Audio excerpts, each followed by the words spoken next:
I am starting streaming because the time is 9 o'clock. We're 16 seconds past 9. Today's main topic is going to be how do we represent negative values if all we have are zeros and ones. So that's kind of the interesting part about, when everything is binary in base 2, we don't really have a particular way to specify the sign of a number. So it's not like in base 10 you can just put a negative symbol in front of a number to indicate, oh, this is not going in the positive direction, it's going in the opposite direction. So we need some special way to represent values that are negative. But this discussion is going to first start with congruent modular, okay, which is a term that we refer to. Hey, these two things are the same if you look at it in a certain way. So that's going to be the starting point of today's lecture. Do we have any questions from the previous lectures or labs? Okay, I do not see any questions. All right, let's proceed then. All right, so I changed the setup a little bit, not a whole lot. The only change that I have made at this point is to maximize the screen of the browser. So this way you get to see more of the actual content instead of the title bar also taking up some space. And the recording is going to be the same as well. All right, so we'll go ahead and get started. So the first, oh, okay, it changed my focus. I wonder why. All right, so the first thing we want to do is to look at finite bit width, which is section 1. So even though if you ask a math professor and ask, what is the largest integer what is the largest integer value? Your professor will look at you and smile, go like, well, there's no such thing because the set of integers has an infinite number of elements. In other words, if you claim a particular value is the largest integer, then your math professor will ask, what about this plus 1? Okay, well, that's also an integer, and now it is 1 larger than the value that you just quoted. So there's no such thing as a finite, integer in mathematics. However, in computer science, what we see as an int is not really integer. It is an approximation. It is the best we can do to represent integer values. How do we know that? Have you guys tried to just keep adding 1 to an integer in C++ and see what happens? No, nobody has tried that. Nobody has run into a bug like that. You have an int type, you keep adding 1 to it, or you keep adding to it, and then suddenly it flipped the sign. It goes from a really kind of positive number to a negative number. So some of you have encountered that problem, okay? So we're going to talk about why that is the case, in today's lecture. I can show you a sample program, through a debugger to illustrate it, so that is possible if you guys want me to do that. So based on the discussion of how values are represented by numbers, and that is on a previous module, so there's a link to it, a base 2 number with digit 0 to w minus 1, therefore a total of I choose the letter w because w is the first letter of width. Okay, in other words, we are looking at the width of an integer type. So I have to be very specific because integer in math has no width. However, when we need to store integers in the memory of a computer, we do need to specify what is the width that we're dealing with here. And w has to be an integer that is at least 1. Having a width of 1 is not very useful. So typically in the computer, the w term here is usually 8, 16, 32, or in these days, 64. So we have 64 with 64-bit with integers, 32-bit with integer, and so on. So those are all representing evolutions of processors. The first processor only has 4 bits. The 4004 of Intel only has 4 bits, and then we move on to 8-bit, and then we move on to 16-bit when we get to the 8086 processors, and then we move on to 32-bit when we moved on to the 8386 processor. And then from there, we moved on to 64-bit, which are the current generation of Intel and AMD processors. So in this class, okay, we are not going to deal with 64, bit width. We're only dealing with a width of 4 bits, okay, or 3 sometimes, because this makes it easier for us to visualize and look at all the possible cases, and it still illustrates, the concepts just sufficiently. So in this case, if you only have a width of 4 bits, then the integer values that you can represent is going to go from 0 to 2 to the power of 4 minus 1, which is 15. And that's based on what we already know in Module 282. Because in Module 282, there was a sigma notation to find out the value of a number in a particular base. So if you have only 4 binary digits, the largest number that you can get is 1111. But when you have a number of 1111 in base 2, that means you have 11, 12, 14, and 18. And when you add up 8 plus 4 plus 2 plus 1, it turns out to be 15. So 15, using a normal way of looking at a binary number, that is the largest value that you can represent. Any questions about that part? So it's basically a quick recap of what we have already learned in base conversion so far. So what about the other values? What about 19? Okay, first of all, can we represent 19 using only 4 bits? Or is there a 4-bit representation that can also be used to represent 19? So that's a tricky question. Okay, it is a tricky question, and it requires a little bit of math concept to understand that one. So there are 2 ways to look at the question of how 19 is represented as a 4-bit integer. The first one is simply to say that 19 cannot be represented as a 4-bit integer. This interpretation is relevant and useful in most cases. In other words, when you are writing your programs and when you say, okay, I want an int variable for this whatever, okay, you have to kind of make sure that all the values that you need to store within the confines of your program can be represented using the integer of that width. Does that make sense to you? Okay, let me give you an example. I used to teach a robotics class at UC Davis. And there are certain types of math that we have to perform in order to keep track of the velocity and the distance traveled by a stepper motor.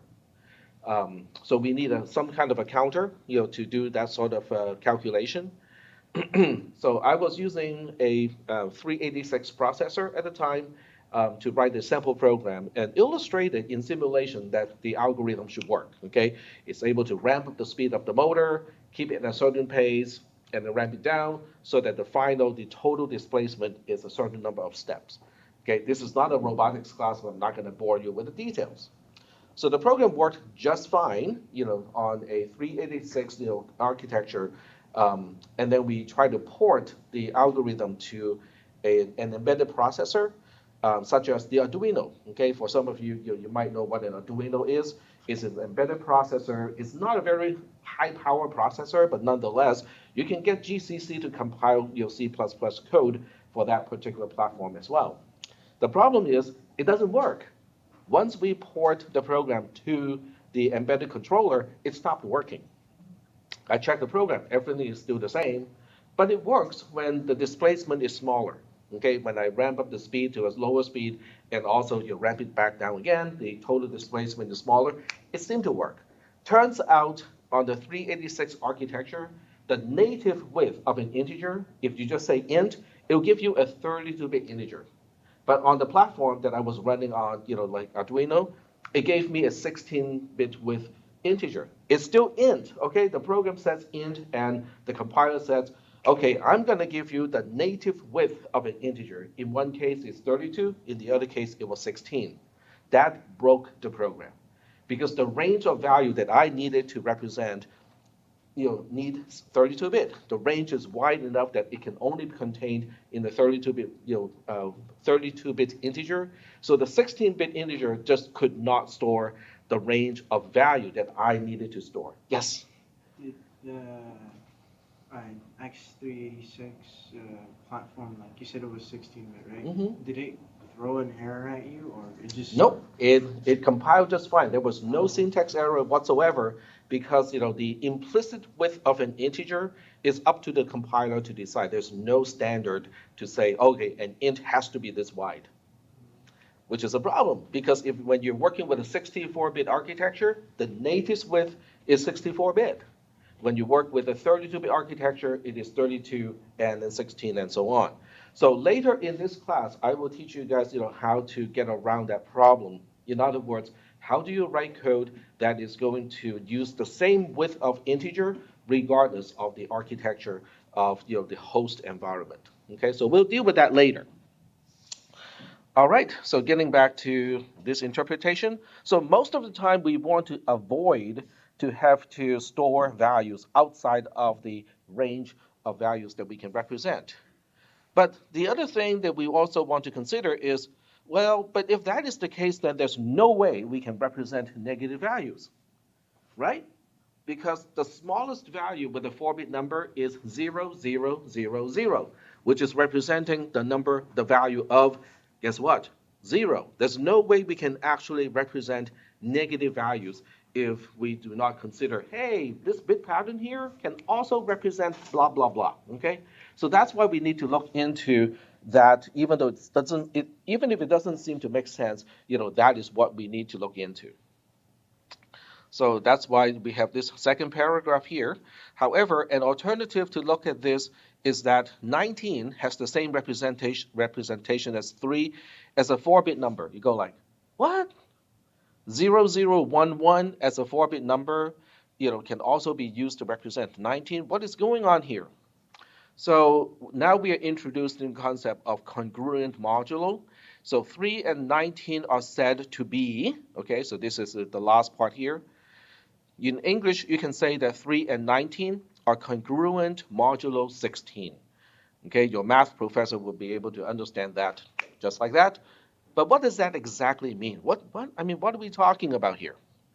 So if we consider a and b as two integers, so for all practical purposes, you can now say, okay, let's just say that a is 3 and b is 19, okay? The 3-bar symbol is equivalence, but in this case, it is also congruent modulo.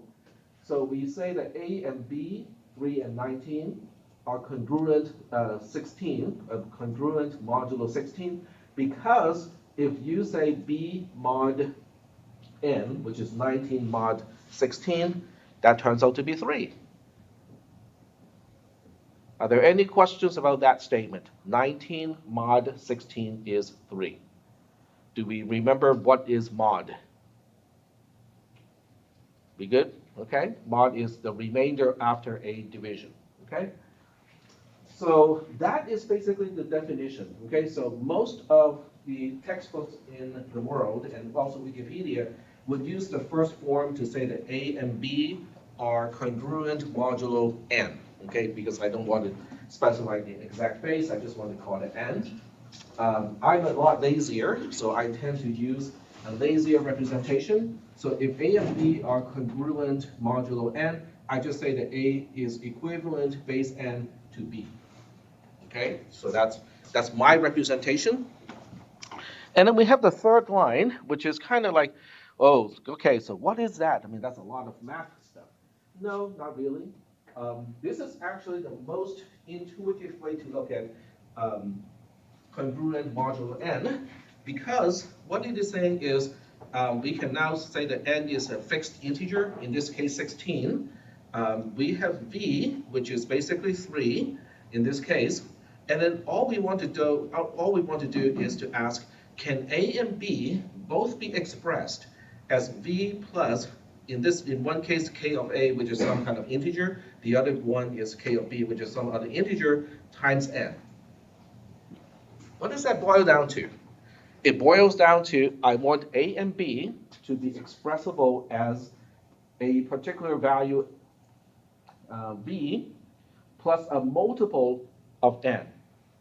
If that can be done, then we can say a and b are congruent modulo n. Are we doing okay so far with all three representations? The last one being the most explicit to tell you what congruent modulo n means. Are we good? Okay? So there are certain restrictions here. N has to be at least 2, because it doesn't make sense if n is 1 or 0 or negative. Ka and kb can be any integer. They can be negative, they can be 0, they can be positive integers. As long as they are integers, we're good. V, on the other hand, has to be between 0 and n minus 1 inclusively. It cannot be n. And then a and b are just integers. So if a and b satisfy this particular requirement for some value of v, for some value of a, ka, and some value of kb, then we can claim that a and b are congruent modulo n. What about that little tent symbol between them? What does that mean? I mean this little thing here. You should have seen that already from week 1. What does it mean? And, exactly, it is conjunction. Very good.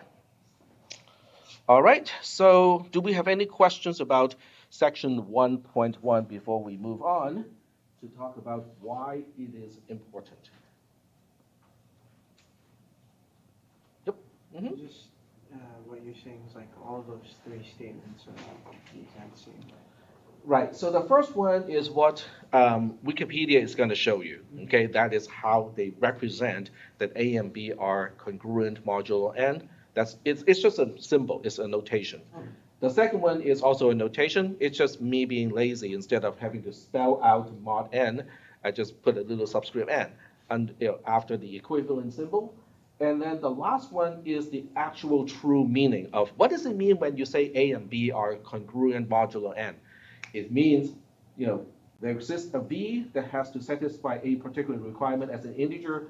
There exists ka and kb, which has to be some kind of integers, such that we can claim that conjunction is true. All right?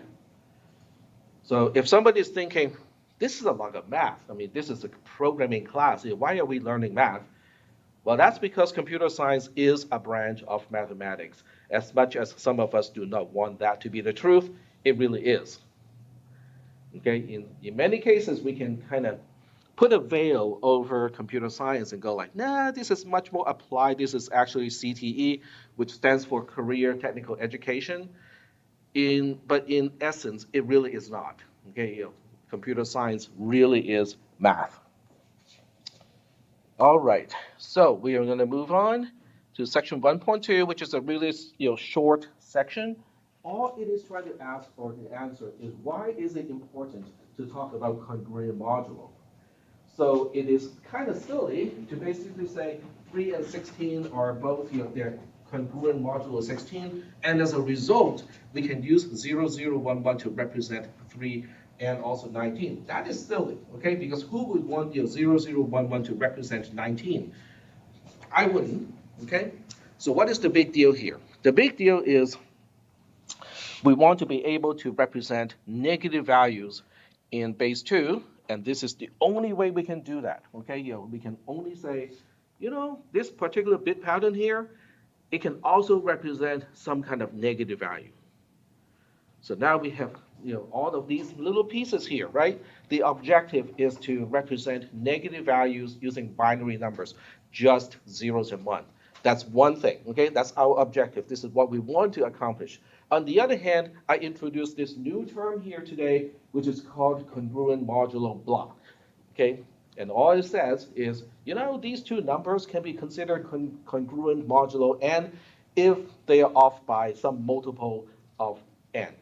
Okay, that's kind of the essence of what we have introduced up to this point. So now we're going to move on to negative integers. So yes, there is even more math here. So I'm going to go slow and you guys need to ask questions in class when and if you have questions. Okay, so don't delay, don't just go like, I think I can figure this out later on. Well, that's the whole idea of having a lecture, is so that you guys can be more interactive to ask questions in class. All right, so I'm going to go slow and read each sentence one by one. Okay, recall, because we just introduced the symbol, A and B being congruent modulo n is the same as saying this statement here. We just visited that a little bit ago. For some integer ka and kb, and some integer v such that 0 is the lower bound and then n minus 1 is the inclusive upper bound, there's no restriction whether a, ka, and kb can be negative. So this is our ticket. This is our ticket to say, oh, so maybe there is a way to look at a certain bit pattern and say, we can use that to represent negative values. Because Ka and Kb, there's no restriction that they have to be non-negative. They can be negative. So are we good so far with this paragraph? Okay, all right, very good. So this means in general, for any base, a negative and a non-negative value can be congruent modulo n. Okay, so let's just kind of read the sentence and kind of breathe it in and let it soak. Okay, what does it mean? That means that for any base, which means that for any value of n, we can find values that are congruent modulo n, where one is negative and the other one is not negative. Okay, what does that mean? So to illustrate that, I am switching to Joplin because I can type a little faster than I can write. Okay, so I'm going to type on the left-hand side. Once again, you guys just have to focus on the left-hand side. So I'm going to give you an example. Okay, so let's consider n being 16. Okay, that's fine. N is 16, and we are going to say that Ka is -1, and we want Kb to be 0, and we want V to be, well, I don't know. Let's say, okay, has to be. I have to be careful here. So let's make it 12. Okay, there we go. All right, and just to be consistent, I'm going to use the equation form for n as well. So this way, everything kind of looks neat on the right-hand side. Okay, so given that n is 16, which means we're dealing with congruent modulo 16, we have Ka being -1, Kb being 0, and we have V being 12. Can someone go back in reverse the process and tell me what is what is A in this case and what is B in this case? So let me show you the equation again, and I can even copy and paste it just so that it's easier for you guys to look at it. So we are looking at this particular thing here. So we say copy to clipboard, the tag commands, go back to here, and I just make the previous line just that. Okay. So this way it's easier for you guys to look at both the definition, how A and B are derived, and also the components that we're going to use to derive A and B. So given that the conjunction is true, given what n, Ka, Kb, B, and those are the only constants that I need, what is A? Well, that's just basic math. That's arithmetic, right? A is V plus Ka times n. So in this case, what exactly is it? -4. Very good. Okay, so we say A is -4. What about B? B is easy. B is easier, right? Because the multiplier is 0, Kb is a 0. So well, it's just 12 itself. Okay, so what does it mean? This means that -4 and 12 are congruent modulo 16. So what is the big deal? So we just found one particular case, and we basically now end up with two integers, -4 and 12, and now we can claim that they are congruent modulo 16. Big deal. What is the big deal here? Okay, first of all, why do you think I chose n being 16? 16 Well, it has something to do with. Because it's modulo 16. Well, but why do I choose 16? What is so special about 16? Yes? There's 16 numbers in a 4-bit notation. Exactly. There are 16 unique combinations of zeros and ones when we have 4 bits. And I've been talking about, okay, let's shrink the width of our integers to only 4 bits, because this way we can look at every single representation. Okay, so that is why I chose n to be 16. All right, so what is the big deal here? How is 4 represented in base 16? 4 in base 10 is what in base 16? I mean, the base 2, sorry. Actually, I take it back, 12. So what is 12, in base 2? 12 in base 2 is 8 plus 4, right? The 8 is 1, 0, 0, 0 in base 2. The 4 is 1, 0, 0 in base 2. So what do you think is the base 2 representation of 12?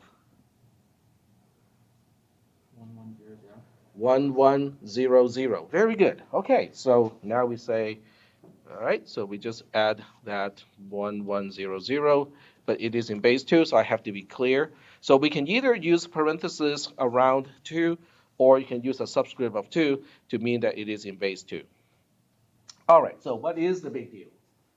Well, the big deal is, I think I just found the binary representation of negative 4. Is that okay? Are we making all the connections? Because I don't want you guys to just kind of look at the equations and go like, yeah, I kind of see what the connections are talking about, but I want to know whether you are making the connections between the concepts or not. Yep. Can you repeat why it's 1100? Can you repeat why it's 1100?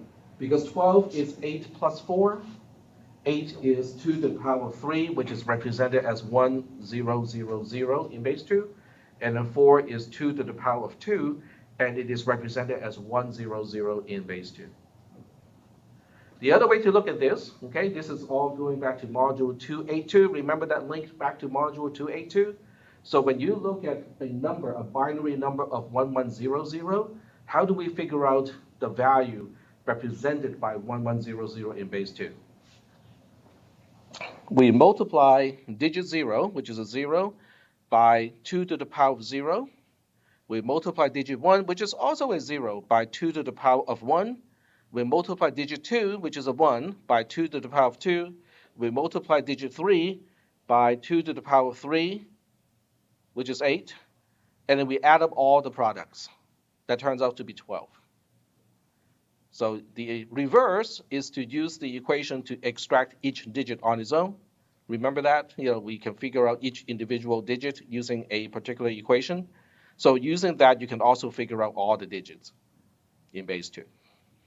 So I do want to kind of emphasize that this is it has connections to everything that we have learned so far, and then we are now throwing in some additional concepts, which is in this case a congruent modulo something.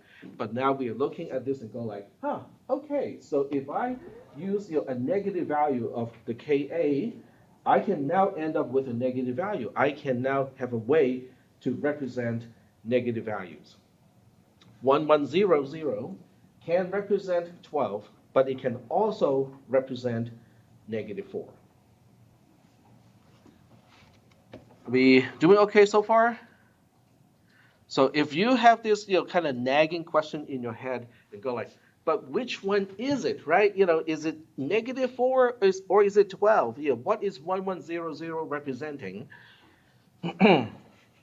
If you're having that question in your head, you might not have read the latest version of the notes because I try to address that question here, but we'll get to that in just a little bit, okay? So what I have done here is a table. Because just in case you guys do not want to work out the math, I make a table for you. So the table says, B goes from, because n is fixed, n is 16, it is already fixed. So with n being 16, v can only range from 0 to 15, because remember, v has to be a non-negative integer that cannot exceed, that can only be up to n minus 1. So in this case, n is 16, and therefore v can only range from 0 all the way up to 15. So in two columns, I should say, Ka is 0, and then I figure out all the values of A, when Ka is 0. And then I say, what if Kb is -1? I figure out all the possible b's. So now you go like, okay, so it looks like the key is whether we choose Ka being 0 or whether we choose Kb being -1, that will determine whether a particular bit pattern is representing a non-negative value or a negative value. So, and then the question also is, but this doesn't make sense, right? Because if it makes sense for Ka to be 0, then we only have non-negative integer values. So what would that correspond to? What type is it going to correspond to in C++? When Ka is 0, it can only represent non-negative integers. And do we have a type in C++ that means, yeah, this can only store non-negative integers? What would be the name of that type? Unsigned. Unsigned. Very good. Okay, so an unsigned integer in C++ is exactly what the column A is corresponding to. Okay, when Ka is 0, that's exactly the same as what we understand as unsigned in C++ as a type. So now we look at column B and go like, but that doesn't make any sense. What was the last time you need to represent only negative values in a program? I mean, there might be some applications like that, but most of the time you want to represent both negative and positive values, even when you're using signed integer, which is just int. So now we have a little question of, column B doesn't make a lot of sense because we really want to use sum of column A and then sum of column B. How do we make that split? That becomes the next question.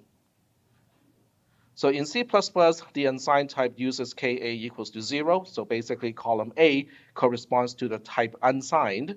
That's fairly easy to understand. But the int type, which is signed, on the other hand, is not just being Kb being -1 because we don't want to only represent negative value. So where's the balance? So let me just take a look at the balance here. So if I say I want half of the representation to be non-negative and half of the representation to be negative, where would be the split? Where would be a natural split and go like, yeah, it kind of makes sense that this half are the non-negative values and this half would be the negative values? 0. So we go ahead. 0.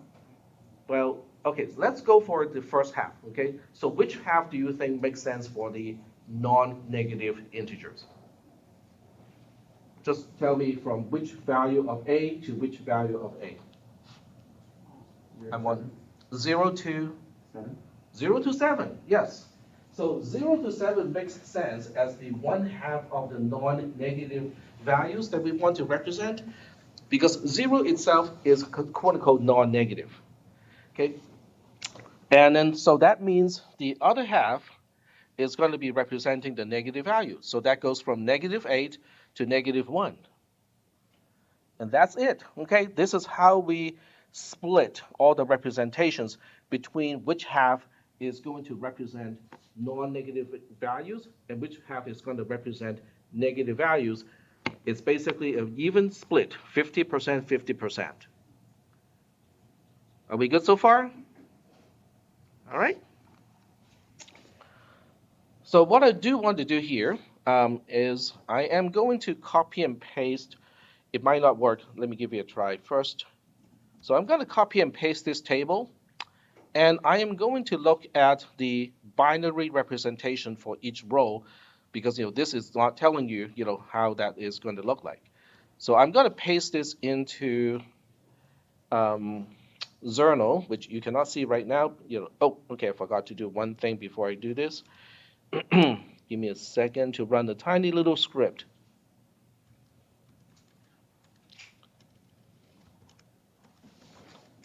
Because otherwise the stylus is not going to work.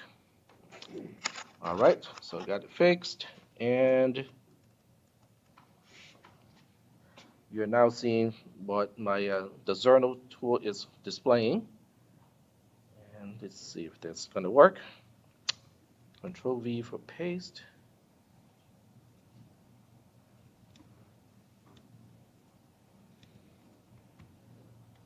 All right.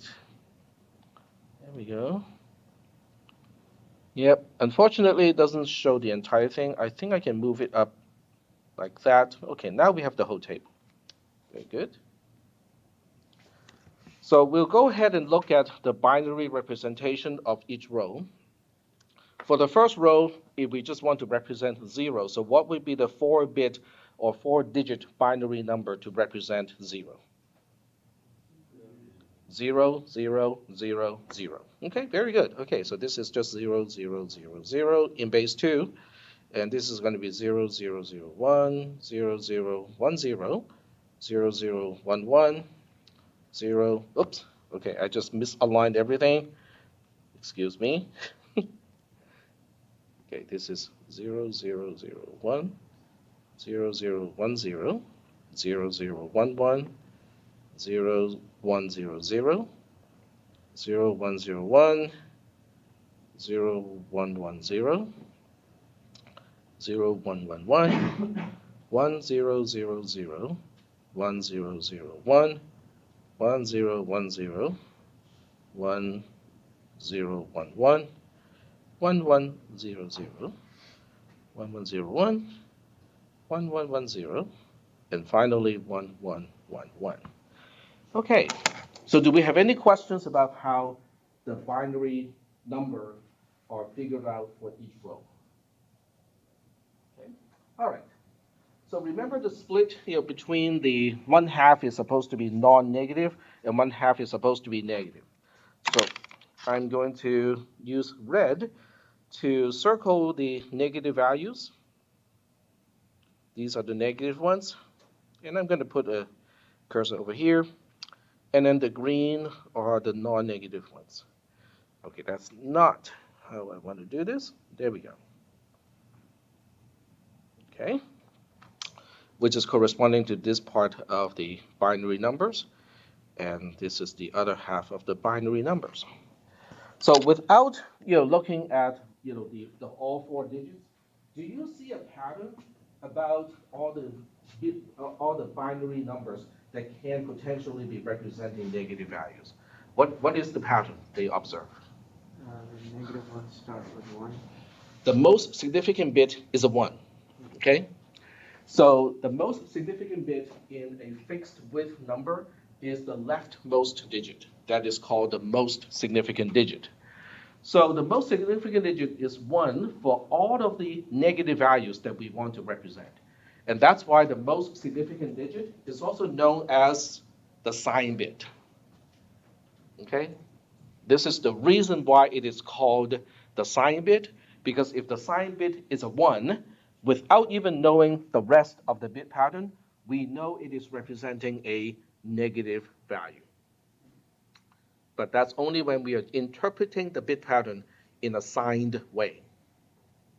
So we'll get back to the interpretation thing later, okay? All we need to know now is the most significant bit is also known as the sign bit, because every single negative value has the sign bit being a 1, and that's why it's called the sign bit. Otherwise, it is known as the most significant bit, or the leftmost bit.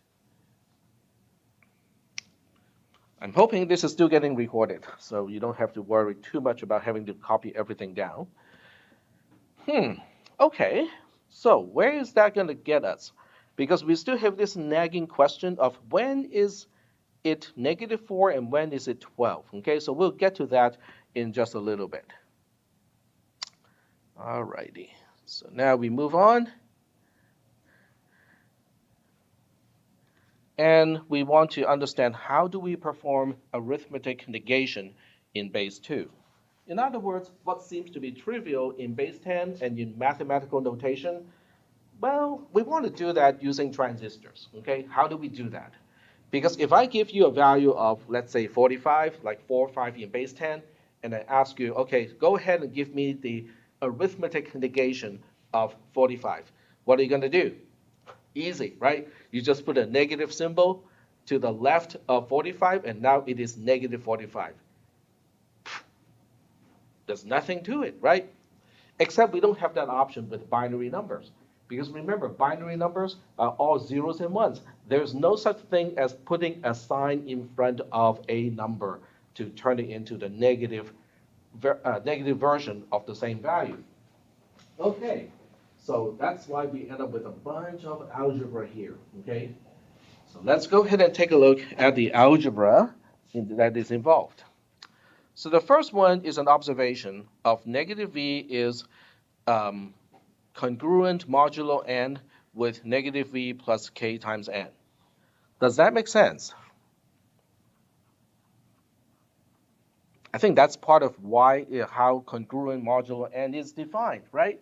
Because anything that has if two values and they're off by some integer times n, they are considered to be congruent modulo n. So if we look at the left-hand side, which is negative v, and we look at the right-hand side, which is negative v plus some multiple of n, aren't you convinced that the difference between the left-hand side and the right-hand side would be some multiple of n? Right? Okay, so by definition, it is true that negative v is congruent modulo n with negative v plus some k times n. Okay, so that is by definition. That said, let us consider a much more specific case when k equals to 1. So we'll just substitute and say k equals to 1. So now we say negative v and negative v plus n are modulo congruent n. Okay, but what is negative v plus n? Negative v plus n is negative v plus n minus 1, the whole thing, plus 1. So I hope you guys are looking at this and go like, that is really silly, Takumi. That's like, basic algebra. Everybody knows that. And then I do another derivation. So now we get n minus 1 minus v plus 1. So I want to ask you, okay, if I want to point out here what the question is everybody convinced that negative v plus n is exactly the same, not congruent modulo n, but exactly the same as n minus 1, the whole thing minus v plus 1? Because if somebody is having problem with this equivalency, there are no math classes that I can send you to anymore. Because ARC has gotten rid of all of its remedial classes. And that, if somebody is having problem understanding that statement, it's remedial math class, okay? But we don't have any of those anymore, so there's nothing on this campus that can help, unfortunately. That's all thanks to AB 705, by the way.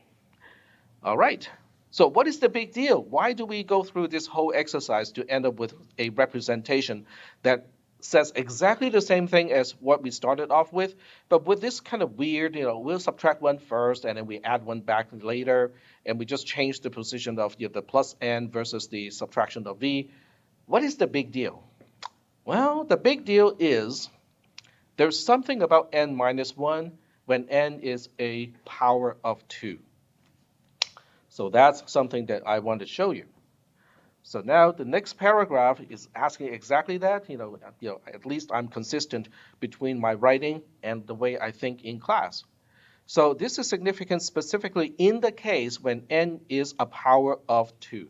So in this case, I choose w, once again, as the width of the integer that we are representing. So n is a power of 2 for some integer w that is greater than 0. So assuming n is 2 to the power of w, then negative v is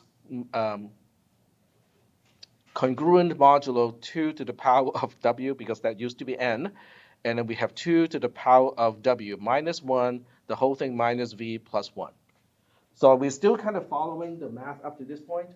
Because the only change up to this point is, okay, so n turns out to be some power of 2. And that power is w, which is the width of the integers that we're dealing with. Are we good so far?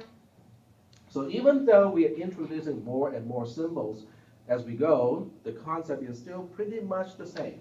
So I'll give you an example. It really helps when we say, okay, give me an example. So in this particular case, I'm going to say, where is m coming from? That doesn't make any sense. I think that is supposed to be w. Okay, let me fix that. And I'll show you how that is done. Okay, so for those of you who are curious of how to type up all of these notes, this is how it's done. So I have to go to my other account first.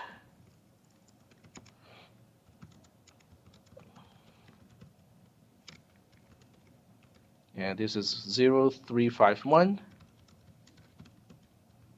And now I have to find the right place to make the change, but I cannot remember where that is. So, okay, it helps to use an example. Okay, that's what I'm going to search for. It helps to use an example. And this is where we have to make the change. W equals to 4.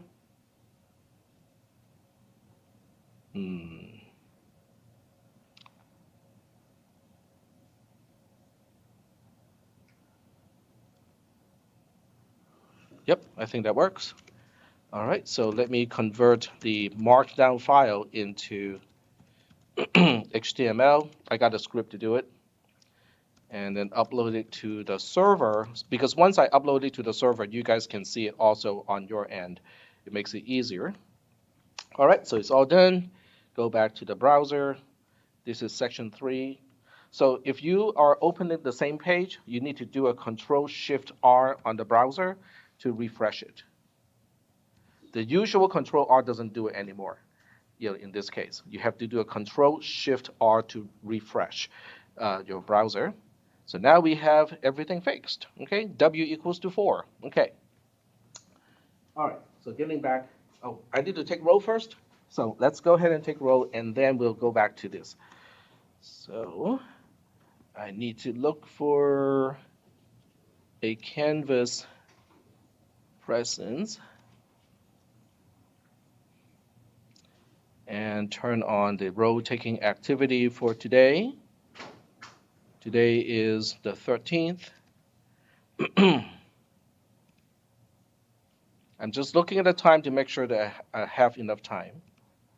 The answer to the question for today's row-taking activity is simply C2. We'll see why that is important. Okay, it stands for 2's complement. It is C2. And then we'll go ahead and give you the activity itself. I'll give you guys until 10 o'clock. That should be plenty of time. There we go. Okay, so now if you refresh in Canvas, you should be able to see 20220913 row taking, and the word is on the whiteboard.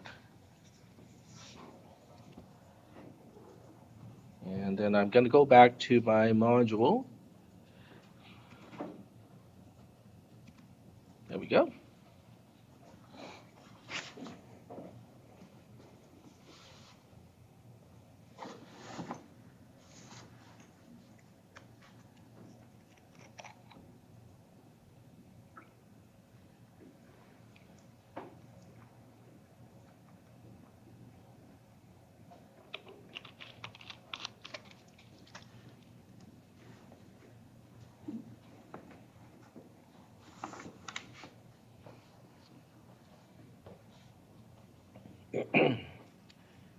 All right, it looks like everybody has entered the row taking activity. So now we can move on. All right, so we're gonna just plug in some values, right? W is 4, so 2 to the power of 4 is 16. And then we have V equaling to 3, so V is gonna go here. And V is also gonna go here. So now we have this final form, which is -3 is congruent modulo 16 with 16 minus 3 minus, 16 minus 1, which is 15, 15 minus 3, which is 12, plus 1. Okay, but that doesn't seem to make sense, right? What is that? What does that mean? Well, it's still going back to what we had originally. So it turns out, -3 and 13 are congruent modulo 16. That is not really surprising. So why do I, use this form here? So the trick is how we look at 16 minus 1, the whole thing minus 3. Why don't we just subtract 4 from 16? which is 12, and then we add 1 at the end. So the example in base 2 in this case is 15 is 1, 1, 1, 1 in base 2. We talked about that already, okay? So 15 is 1, 1, 1, 1 in base 2, and 3 is 0, 0, 1, 1. So why is that special? So first of all, we make one little observation. For all w greater than 1, the binary representation of 2 to the power of w minus 1 consists of w contiguous ones. What does that mean? What if w is 16? So if w is 16, which means we're dealing with 16-bit y integer, then 1, 1, 1, 1, 1, 1, 1, 1, 1, 1, 1, 1, 1, 1, 1, 1, 16 ones together as a binary number is representing 2 to the power of 16 minus 1, the value. Is that okay so far? Now that statement has a few significance. One is now we have a way to compute the largest integer value that can be represented by an unsigned integer. That's one, okay? But the second one is now we can use a trick, okay? Now we can use a trick because, okay, so we learned that, ti plus 1 is this, this is from the binary subtraction module. If x of I is guaranteed to be a 1, then the initial t0 is a 0, then we can prove that t of I equals to 0 for the entire row t. Okay, so it's better for me to actually illustrate it than to really show you this. Okay, so let me just illustrate it using Zernal. Give me a chance to switch to here. So now we have 16. We want to figure out what is 15 minus 3. So we have 15 minus 3, and you guys are going like, that's easy. But what about it in binary, okay? So now we have 1, 1, 1, 1 in base 2 minus 0, 0, 1, 1 in base 2. And then we have another bar here. We have an initial t0 of 0. So I want you to do the calculation here. You look at this and go like, wow, we don't even need to know base 2. We can figure out the answer right away. Because 1 minus 1 does not have a borrow. 1 minus 0 also does not have a borrow. There's nothing about borrowing in this particular subtraction. That was the whole point. Okay, so let me go back to what I put here. That is the whole point of, okay, how come I cannot, oh, okay, there we go. I lost it again. Okay, so that is the whole point of this entire section here, is there's no borrow of 1, which makes the subtraction very easy. Okay, so let's go ahead and actually carry out the subtraction and figure out, okay, so what is the big deal here? All right, so because we know x is guaranteed to be a 1, all the digits of x are 1s. So now, the exclusive OR between x and y, okay, if x is 1, then the exclusive OR between x and y is really the same thing as, well, let's make an observation. One exclusive OR with 1 is a 0. One exclusive OR with 1 is a 0. One exclusive OR with 0 is a 1. One exclusive OR with a 1 is also a 1.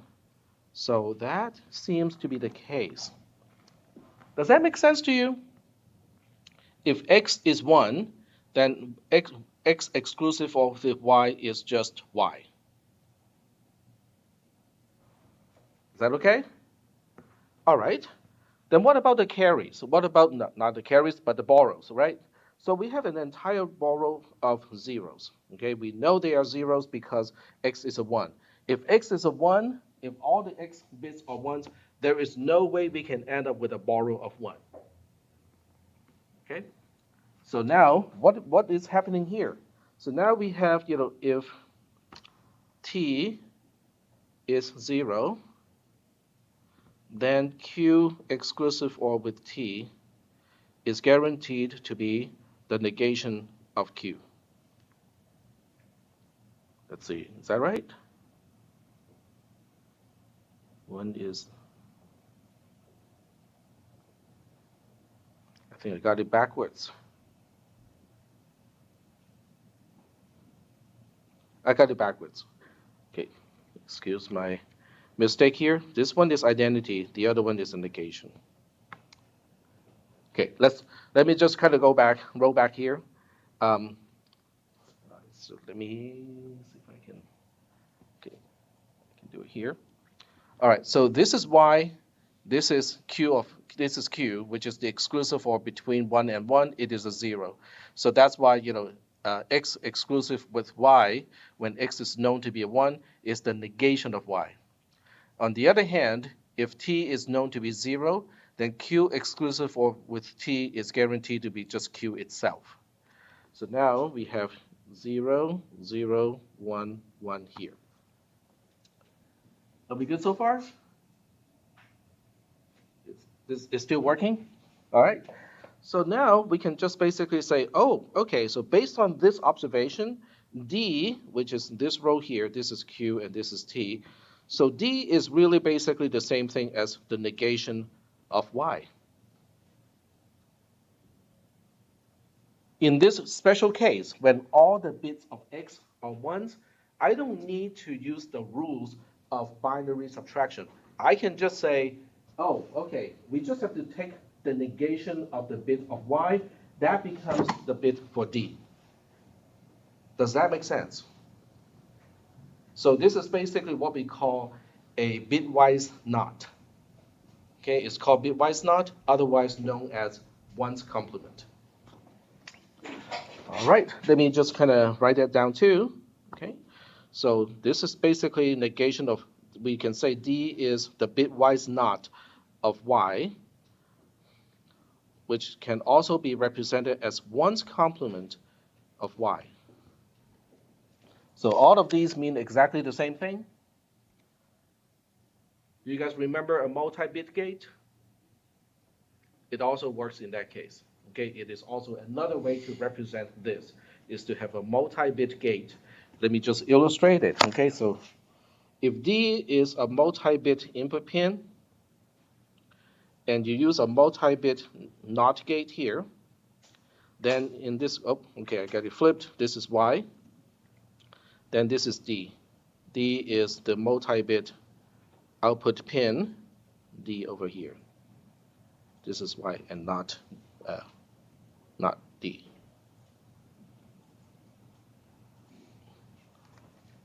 Are we okay so far? And bitwise knot is very easy to figure out. Okay, let me first ask you this question. Can we do a logical knot using transistors? Yep, it's just a NAND of something in itself, right? That is negation. All right, so if that is the case, then what else is going on in the implementation of arithmetic negation? All right, so let me go back to that. There we go. So in here, I think it is correct. So because each bit of the difference is just a logical knot of the subtrahend, which is Y, we can now say the difference is a bitwise knot of the subtrahend. In other words, okay, so that's the same thing that I said a little bit earlier. It is the tilde is bitwise knot operator. It does exist in C and C++. So now we can plug this into the original congruent modulo statement. So now, using the original one, we can now replace this entire portion and say it's just a bitwise knot of V. So we have bitwise knot of V plus 1. That is how we perform arithmetic negation in binary. Are we okay so far? So the negation, the bitwise knot, is called one's complement, which is also displayed as C1 of X. And then having the plus 1 makes it 2's complement, which is C2 of X is C1 of X plus 1. That is why the row-taking word that I have chosen for today is C2, because it represents 2's complement. All right.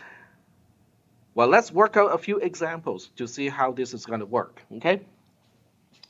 So I'm going to switch back to Zernal so that you guys can see and I can work out a few examples. So the first thing is, okay, you guys pick a value between 1 and 7, and I'll give you the negation in binary. Pick one.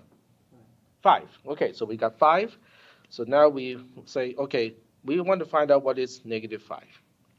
So I say negative 5 is the 2's complement of what 5 looks like as a 4-bit number. So what is 5 as a 4-bit number? 5 is 1 plus 4, right? 1 is 2 to the power of 0. 4 is 2 to the power of 2. So what is the binary representation of 5? Okay, a little louder, please. 101, very good. But we have to use the leading 0 as well, so it's 0101 in base 2. And that is C1, which is 1's complement of the same bit pattern, 0101, and then plus 1 to the whole thing. C1 is 2's complement, excuse me, C1 is 1's complement, which is the same thing as bitwise not. In other words, if you see a 1 turn it into a 0, if you saw a 0 turn it into a 1, that's basically all C1 is going to do. So the result of C1 in this case becomes 1010 in base 2. Is that okay? That's just for the 1's complement. We still have to remember to add 1 to it. So now we end up with 1011 in base 2. So this is telling us if we want to represent the value of negative 5 as a 4-bit number signed, that representation would be 1011 in base 2. Are you guys convinced? Does that match the table that we just worked on a little bit earlier? Actually, it's just beyond what we can see on the screen right now. So if I scroll up just a little bit, you will see it. Let's do it. So let's go ahead and scroll up just a tiny little bit, and we see that, okay, let me point out on the other side, 1011 does represent negative 5 if you choose to look at the 4-bit pattern as a signed integer. All right? And let's go ahead and work out the other way around, because if negative 5 is represented as 1011, if we take 2's complement of 1011, we should get 5 back, don't you think? Because the arithmetic negation of negative 5 is supposed to be 5. Does that make sense? So let's go ahead and try to apply 2's complement again, but this time we apply that to 1011 in base 2. In other words, we're trying to do a negation of negative 5, which is now the C2 of 1011 in base 2. And that is C1 of 1011 in base 2 plus 1. C1 is just 1's complement, which is a bitwise not. It flips all the 1's to zeros. It flips all the zeros to 1's. So now we end up with 0100 in base 2 plus 1, which then becomes 0101 in base 2. Oh, so we get the 5 back. Wow, that is kind of cool. So this is 2's complement, okay? Today's lab does involve, the use of 2's complement. So you have to be certain that you understand what I just did and how it is done, and also the meaning behind the operations. The bottom line is what we understand as arithmetic negation can be done using 2's complement when it comes down to bit patterns, binary numbers. All right, we're almost done with this module, okay? Almost. But we still have some nagging questions that I need to answer. So the nagging question that I need to answer right now is, but wait, is 1101 in base 2 13, or is it negative 3? Because it can be one of them, right? Can be both, can be either one of those. So the answer is, it depends. Don't you guys love those answers? Like you ask a question, and then the person who's answering the question says, "It depends." Well, what does it depend on, right? Tell me more. Okay, so what 1101 as a bit pattern represents depends on how the bit pattern is going to be used. So 1101 may not even be representing a integer value. What makes you think that 1101 has to be an integer value? It doesn't have to be. So I'm giving you an example here. 1101, if you're using it in the context of some video RAM of a monochrome display card circa 1981, yes, that's a long time ago, but if you ask your, I'm just trying to think, parents or grandparents, because some of you may have grandparents who used, computers from that era. Those the bit pattern 1101 is going to represent 2 pixels on the screen. The first pixel, which is 11, is in full brightness, and then the second pixel is at 2/3 of full brightness. So it's not even a number. It is basically displayed as 2 pixels on your screen. Does that answer the question of it depends? Because 1101 does not even have to represent integers. It can just be saying, oh, okay, we just have 2 pixels on the screen. How many people know what is a dot matrix printer? Wow, okay, I am impressed. So dot matrix printers, the last time I saw a dot matrix printer was at Grand Auto, the auto part retailer. They were using dot matrix printers to print receipt for customers. And what I was asking them is like, so where do you guys find repair parts for these printers? Because the printers have stopped manufacturing these printers for 30 years. Like, how do you find replacement parts? So they don't do that anymore, by the way. But I was kind of curious. Why are you guys still using dot matrix printers? But the point is, if you're sending 1101 to a dot matrix printer, it can simply mean we have 2 dots, on a piece of paper, and then no dot, and then 1 more dot, vertical alignment.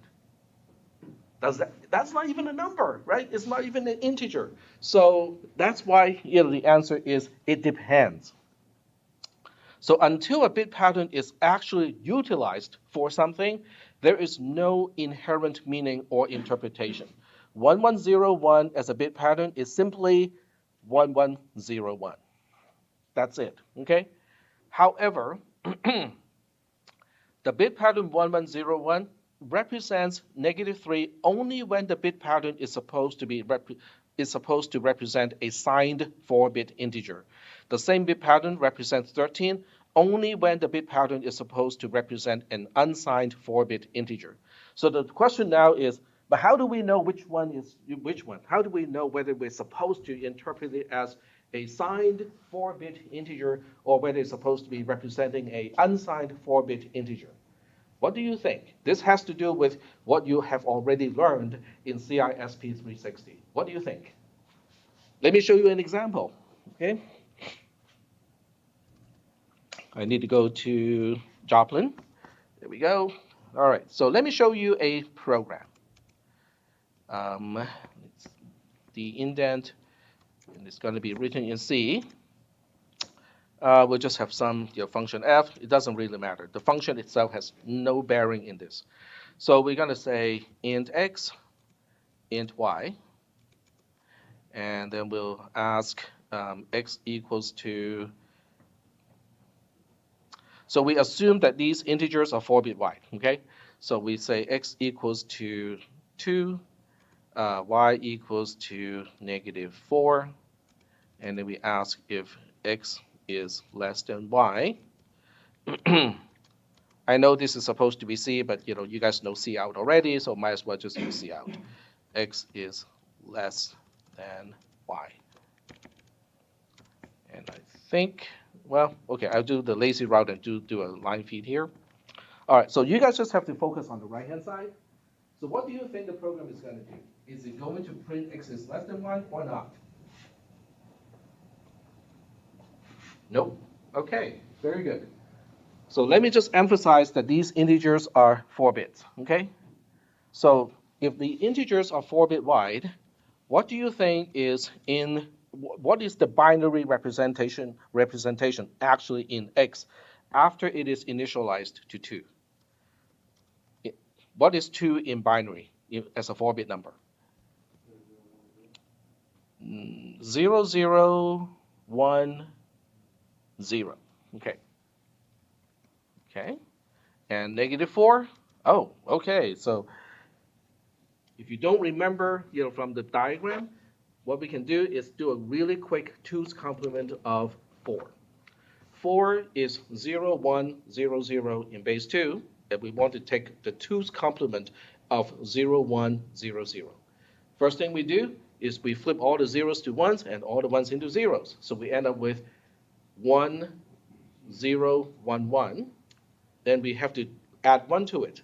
So if you add 1 to 1, 0, 1, 1, you end up with 1, 1, 0, 0 in base 2. Okay?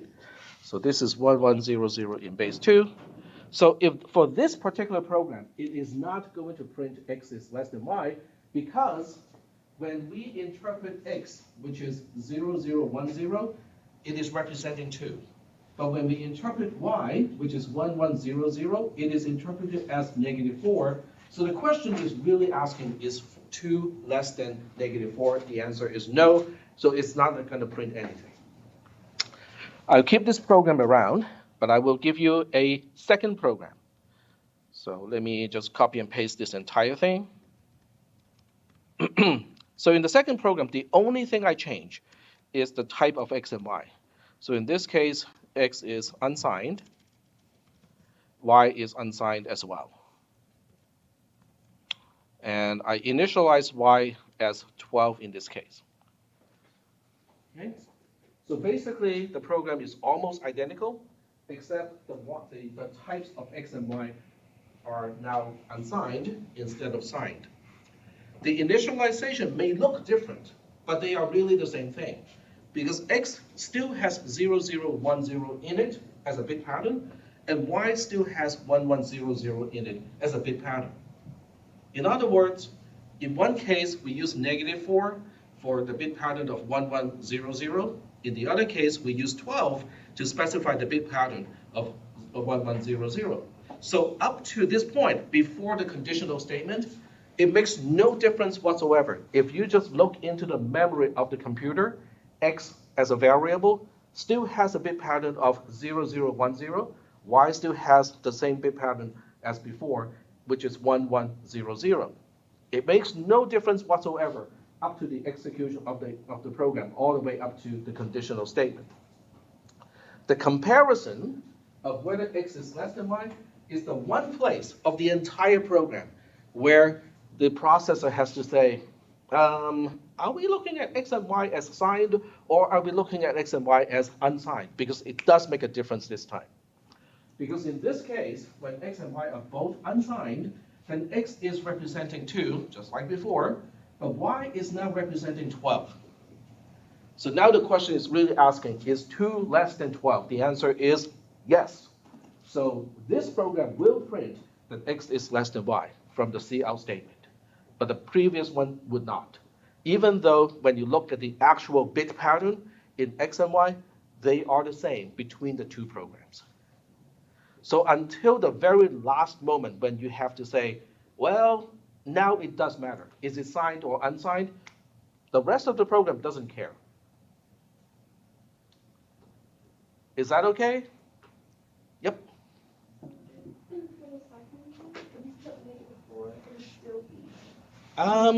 That is a very good question. I think most compilers would actually accept that. You can actually use -4 to specify the same bit pattern. But remember, this is making the assumption that ints are only 4-bit wide, which is not the case in most compilers. So most compilers would look at int. The native width of an int is the native width of the architecture itself.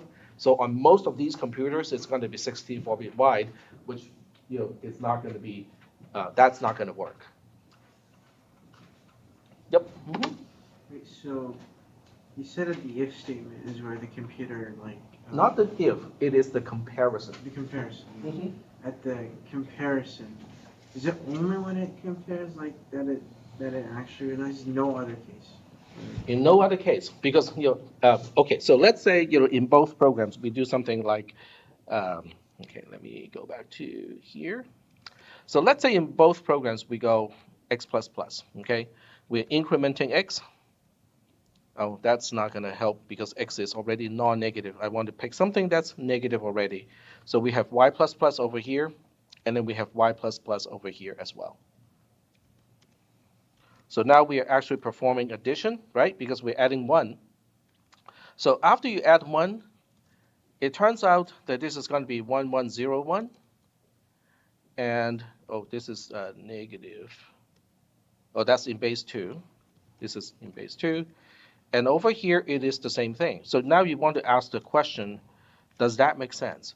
In other words, addition and subtraction are also blind to whether the number is signed or not. Because if you think about it, what is 1101 representing as an unsigned? That's 13. Is 13 1 more than 12? The answer is yes, right? And then on the other one, you ask the question, what is 1101 what is it representing as a 4-bit signed integer? What is it? Well, let's do a quick 2's complement. We'll take the 2's complement of 1101. So the 1's complement is 0, 0, 1, 0, and then we have to add 1 to it to become 0, 0, 1, 1, which is 3. So that is telling me that 1101 is representing negative 3. Is negative 3 1 more than negative 4? So addition and subtraction are both blind to the interpretation of whether it is signed or not. The mechanism that we have talked about, remember the carry look ahead adder and the borrow look ahead the subtractor, they don't really care whether we're dealing with signed versus unsigned. It works in both cases. Yep, it's really kind of cool because it all works out. Now, the reason why this is all working out has to do with the math behind the entire thing. So if I go back to the notes, I know we are almost running out of time. So the reason why the addition and subtraction are all working has to do with this table. The other way to look at this table, let me also capture that using Zernal. So give me a second here. So the bottom line is you are not looking at a line, you're looking at a circle. So page after. So basically we're not looking at a number line, we're looking at a number circle. So the number circle in this case, with 4 bits, has 16 individual slots. All right? And we are basically saying this is 0, 0, 0, 0, this is 0, 0, 0, 1, this is 1, 1, 1, 1, and so on. And we are basically just saying, well, the circle still rotates the same way. If you are adding 1, we are turning the dial, or we are turning the needle in a clockwise fashion when we're adding. When we're subtracting, we're turning the needle in a counterclockwise fashion. So the mechanism still works. The only question is, what is 1111 representing? In signed representation, this is negative 1. In unsigned representation, this is 15. But we don't need to differentiate until it is time to say, oh, when does it matter whether 1111 is negative 1 or it is 15? Addition doesn't care, subtraction does not care, store does not care. The only time that it does matter is when you compare. So the next module that we'll be talking about on Thursday has to do with, guess what? Comparison, okay? Because we are using the same mechanism for adding and subtracting whether it is signed or not. We can see that, in one single bit pattern, like 1111, it can represent negative 1. It can also represent 15. So when does it matter? It's only when you compare. But how does it work, right? If you're comparing, how can you tell whether a value is less than another value in a comparison? And by the way, how do we compare? I'll give you a little bit of a spoiler, okay? It's just like at the end of each episode of something, they will tell you a little spoiler of the next episode. This is it. So subtraction is the mechanism to do comparison. Okay? So there are some side effects after a subtraction that can help us determine whether the minuend, otherwise known as x, is less than the subtrahend, which is otherwise known as y.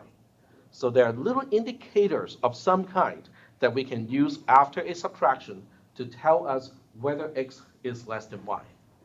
We know one already, which is the borrow flag. The overall borrow flag after a subtraction is one of those little things. But there's another bunch, like 3 bits, that we have not talked about yet, that we'll talk about on Thursday. So that should conclude today's lecture. I will move on to release the lab at this point. So I'm going to show you what the lab looks like first, and then we'll go ahead. You guys can take a break, but I will go ahead and release it.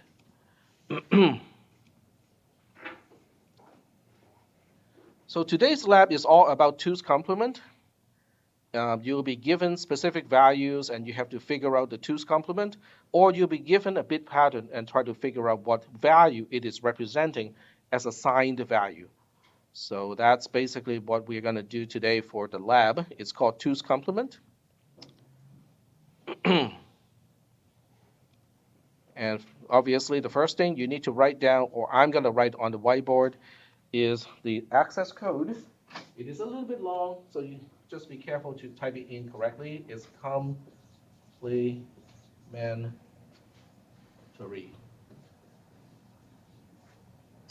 It's not writing well. Complementary. Okay. And I'll give you guys, until 11:50 a.m. to get it done. You probably won't need that much time. The first time you deal with two's complement might take you a little bit of time, but once you figure out how to do it, it's easy. And besides, you have the table that I gave you.